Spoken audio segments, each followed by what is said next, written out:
Has the movement, the students' protest itself, gone through a little bit of a change? Because if you look closely, what began as a unified student uprising over the alleged NEET paper leak now appears to have multiple centers of gravity, different priorities, and perhaps different end games as well. Only time will tell. But for weeks, Sonam Wangchuk, the Cockroach Janta Party, led by Abhijit Deepke, and thousands of young students appeared to be speaking in one voice.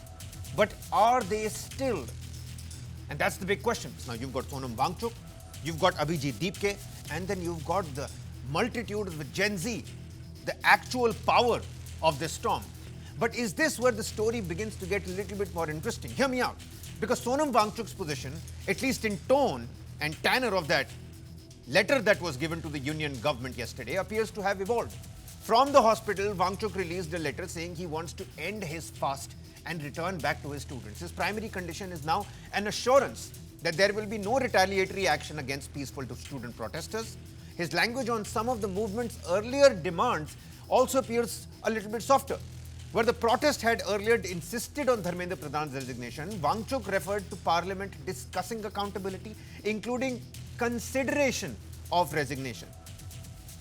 Where compensation had earlier been framed in fixed monetary terms by sections of the movement, Wangchuk spoke instead of adequate compensation. Importantly, he focused on protecting students rather than demanding action against the police. And that is a noticeable difference in emphasis between what the Cockroach Janta Party from Jantar Mantar is saying and what Wangchuk said from his hospital bed in Medanta. Now, compare that with the CJP. The party has hardened its rhetoric. It continues to insist resignation is non-negotiable. It has accused the government of trying to dilute the movement through procedural announcements. It has alleged outsiders are attempting to infiltrate the protests and discredit students through violence. It has also rejected repeated invitations for talks without concrete commitments. So, you have three parallel structures here. And this is the third force. The one perhaps least organized, but certainly the largest. The Gen Z, the youth, the students out there. Millions of students whose frustrations extend far beyond one examination.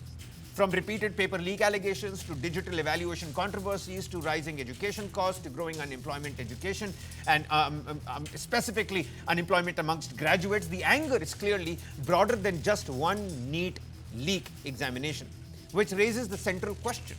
Is this still one collective movement that has one collective momentum? Or are we now looking at three parallel tracks, not very different from each other, but on three different gauges? A moral movement represented by Sonam Wangchuk, a political mobilization driven by the CJP, and a much